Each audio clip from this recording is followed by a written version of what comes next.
Isaiah speaks into a world not unlike our own, anxious, fractured, and tempted to trust in quick fixes. His words fall in the midst of political upheaval, foreign threat, and spiritual fatigue.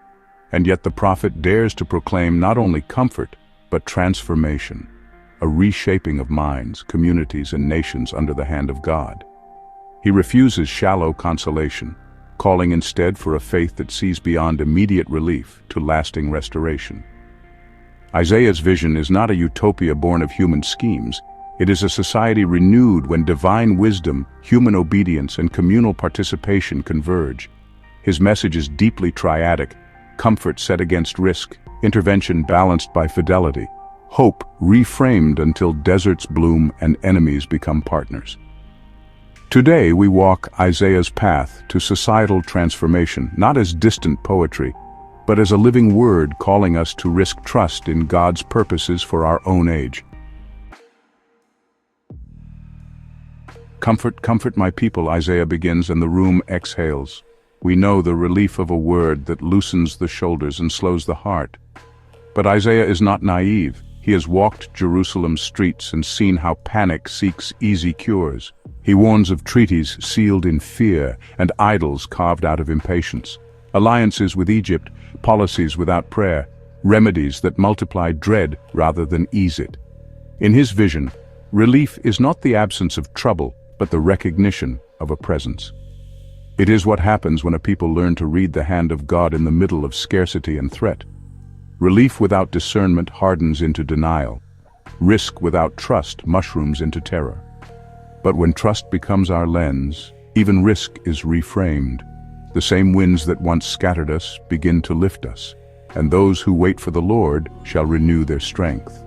They shall mount up with wings like eagles.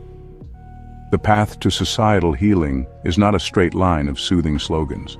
It is a triad where comfort confronts false cures, and trust ripens relief into restoration. Isaiah shows us a God who does not merely comment on injustice, but intervenes against it, handing his people practical tools. Learn to do good. Seek justice. Correct oppression. Bring justice to the fatherless. Plead the widow's cause. Divine action is not thunder without content. It is righteousness applied to the vulnerable. Yet intervention alone, Isaiah warns, can feel like coercion unless it is safeguarded by covenant fidelity, obedience that stabilizes the city's foundations, and wisdom and knowledge shall be the stability of your times.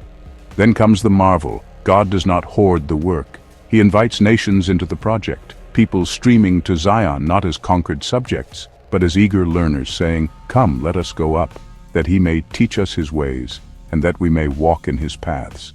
Justice begins as God's initiative, is anchored by a faithful people, and expands through collaborative participation. Transformation is not a one-sided crackdown, but a chorus learning to sing one song. If we ask Isaiah what changes a society, he points first to the unseen but unstoppable lever. So shall my word be, it shall not return to me empty. Decrees from thrones may falter, but the speech of God seeds futures. Supporting levers follow, prophets who call a people awake, signs that interrupt our numbness, even empires pressed into service as reluctant instruments. Assyria, the rod of my anger. Yet the most startling lever is a paradox. The servant who heals by being wounded, whose suffering becomes our medicine. By his stripes we are healed. Isaiah gathers every tool, direct proclamation, providential history, sacred paradox, and shows them converging on one aim: purposeful restoration unto God. Nothing in Isaiah is random providence. Everything is recruited into redemption's arc. Isaiah knows the mind is a battlefield. He invites the weary to reframe reality by waiting. Now this isn't about passivity, but rather a steady gaze fixed on the Holy One until strength returns and the horizon opens. From this cognitive turning, the prophet dares to envision systemic renewal. Deserts, they laugh with blossoms, the wilderness finds springs, and ecosystems respond to mercy. And then, oh, the people feel it in their bones. Good news is traded for ashes, mourning is lifted, exile is reversed, and captives are comforted. Isaiah's transformation runs from the interior to the infrastructure, changed imagination, reformed systems, and lived experience. This is how God heals a people, by teaching them to see, then rebuilding what they see, until joy is no longer an exception but the air they breathe. The prophet, he leads us through God's vineyard where careful assessment cuts through our illusions. God looked for justice and found bloodshed, for righteousness and heard a cry. Evaluation here, it's not cynicism, it is holy clarity. Then the goals are set in plain speech. Defend the oppressed, argue the case of the vulnerable, embody justice. When aims are this clear, adjustment can be both severe and hopeful. It's like pruning that hurts but saves, judgment that prepares a future in which Israel shall blossom and put forth shoots and fill the whole world with fruit. Isaiah's regulation is dynamic. God inspects, defines, and adapts, steering his people toward holiness, not by rigid policy, but by responsive love. Isaiah imagines a world totally saturated with knowledge of God, as the waters cover the sea. Revelation isn't trivia, it's public truth that shapes public life. But I mean, shared knowledge, it's got to realign our expectations. So the prophet exposes all those false hopes. Horses from Egypt, counsel without prayer, alliances that just hollow out courage. And in their place, God dignifies human agency through a servant who becomes a covenant for the people, a light for the nations. Cooperation here, it's not God stepping back, it's God stepping with us, yoking our effort to his mission so our work actually participates in his will. When revelation is received and expectations are lined up, a people find their hands moving in God's direction. From Zion, teaching goes forth that honestly retools the very grammar of power. Swords are hammered into plowshares. Disputes learn to end without graves. Yet impact, it needs ballast. The Lord is exalted, for he dwells on high. He will fill Zion with justice and righteousness. This stability, it keeps influence from just becoming spectacle.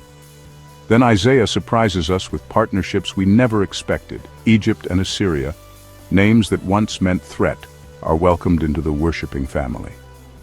The circle of grace widens without losing its center.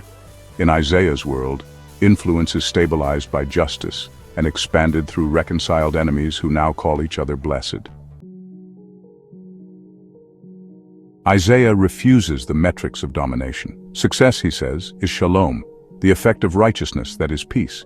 It's the social quiet that descends when wrongs are righted and the poor are seen. Over this redefinition stands a counselor whose wisdom isn't seasonal, wonderful counselor, and prophets who keep evaluating and redirecting a wandering people.